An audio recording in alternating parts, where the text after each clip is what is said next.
নমস্কার বন্ধুরা, আজকে আমি দেখাবো যে আলুর জমিতে মাটি কি করে চাপাতে হয়।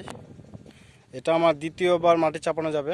তো এটাই আজকে আপনাদেরকে দেখাবো আমি, যে আমি কিভাবে প্রসেসটা করছি, মাটিটা কিভাবে দিচ্ছি।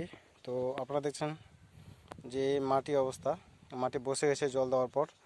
তো সাধারণত মাটি দিয়ে তারপর জল দেওয়াটাই বেটার, খুব ভালো হয়।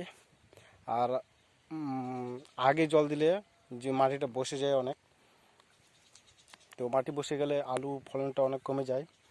আর জলের পরিমাণ খুব অল্প দিতে হবে, বেশি না, যাতে পুরোপুরি আলু উপরে যাতে ভরাট না হয়ে যায়। নাহলে আবার এই মাটিটা দাওয়া পড়ে গেলে আলুগুলো সাইজে ছোট হবে এবং আলু ফলনও কম হবে। আর অল্প করে জল দিলে কি হয় যে এই সাইডগুলো, এগুলো দেখতে পাচ্ছেন, এগুলো শুকনো হয়ে থাকবে আর নিচে এগুলো ভরা থাকবে। তাহলে যে রসটা থাকছে সেটা গাছের শিকড়টা পাচ্ছে।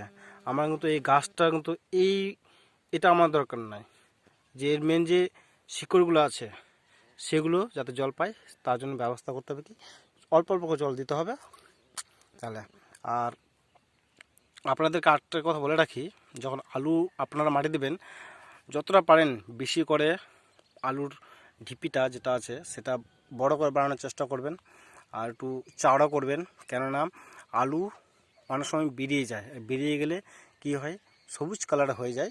আর সবুজ কালার হয়ে গেলে তখন সেই আলুটা সিদ্ধ হয় না বা খেতে ভালো লাগে না আর কি, বাজারেও সেরকম বিক্রি হয় না। তো ওই জন্য মাটি আপনাদেরকে বেশি করে দিতে হবে। তো আজকে আপনাদেরকে আমি কীভাবে মাটি দিতে হয় সেটাই আমি দেখাবো। তো চলেন, স্টার্ট শুরু করা যাক।